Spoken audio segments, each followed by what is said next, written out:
नमस्कार साथियों, मैं जय मालाकार मालाकार क्लासेस में आप लोगों का स्वागत करता हूं। चलिए, एक बहुत ही अच्छा अपडेट और बहुत ही अच्छी जानकारी जो आप लोगों को अभी तक पता नहीं होगा वो जानकारी लेकर आप लोगों के लिए आया हूं सीजी टेट से संबंधित।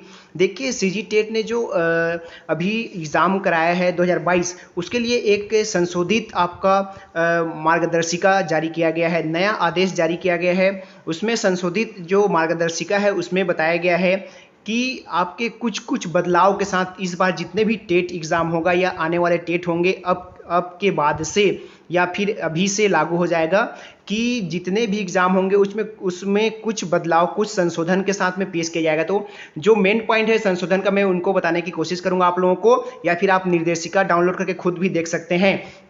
तो देखिए, इसमें जो पहला पॉइंट कहा गया है, यह परीक्षा शिक्षकों की नियुक्ति के लिए अर्हता मात्र होगी। इसे शिक्षकीय पद में नियुक्ति के लिए आदेश नहीं माना जा सकता। ये तो पहले भी था।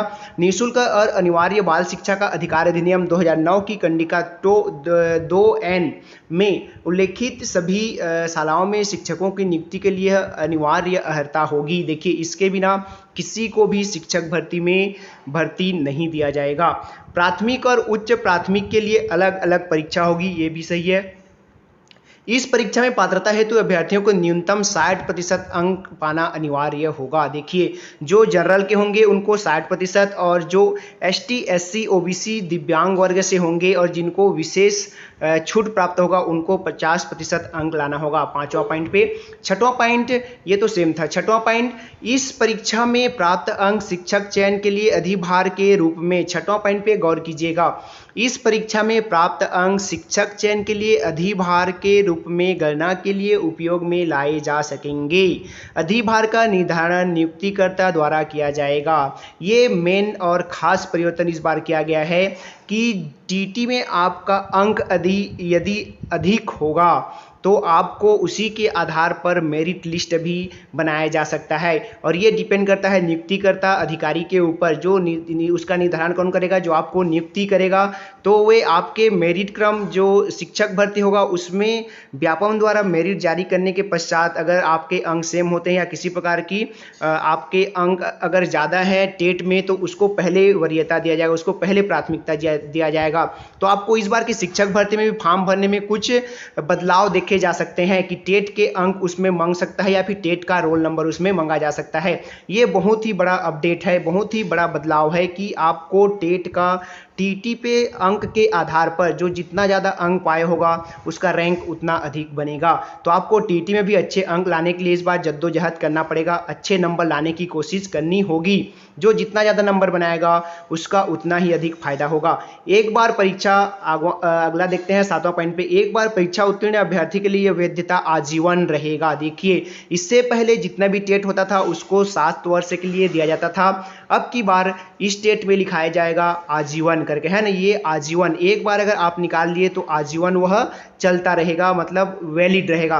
अगर आगे देखते हैं 8वें नंबर की, सफल घोषित उम्मीदवार अपने अंक सुधार हेतु आगामी परीक्षा में शामिल हो सकता है। देखिए, अगर आपको अपना रैंक बढ़ाना है, आपका अंक बढ़ाना है, जैसे आप 90 नंबर पाते हैं तो उसको और बढ़ाना चाहते हैं तो आप परीक्षा में बैठ सकते हैं अगले परीक्षा में, और इसी तरह से इनके अंक अगले परीक्षा जो शिक्षक भर्ती होगा उसमें भी जुड़ेगा। आगे देखते हैं 10वां पॉइंट, 9वां पॉइंट, परीक्षा में न्यूनतम निर्धारित अंक या इससे अधिक अंक प्राप्त करने की स्थिति में एक प्रमाण पत्र जारी किया जाएगा जिससे नियुक्ति के समय प्रस्तुत करना आवश्यक होगा।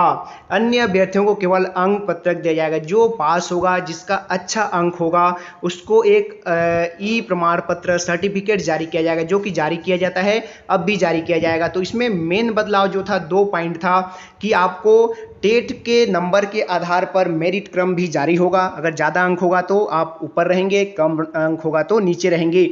और इसमें पास फेल की भी जो वैधता मतलब वैधता थी उसको बढ़ा दिया गया है कि जो 7 वर्ष की वैधता थी उसको आजीवन कर दिया गया है। और जो आपको लोगों का जैसे ओबीसी लोगों को 60% लाना है और माफ़ कीजिएगा जनरल लोगों को 60% अंक यानी कि 90 नंबर, और एसटी, एससी, ओबीसी और जो भी आरक्षण प्राप्त करते हैं उनको 50% न्यूनतम अंक लाना होगा।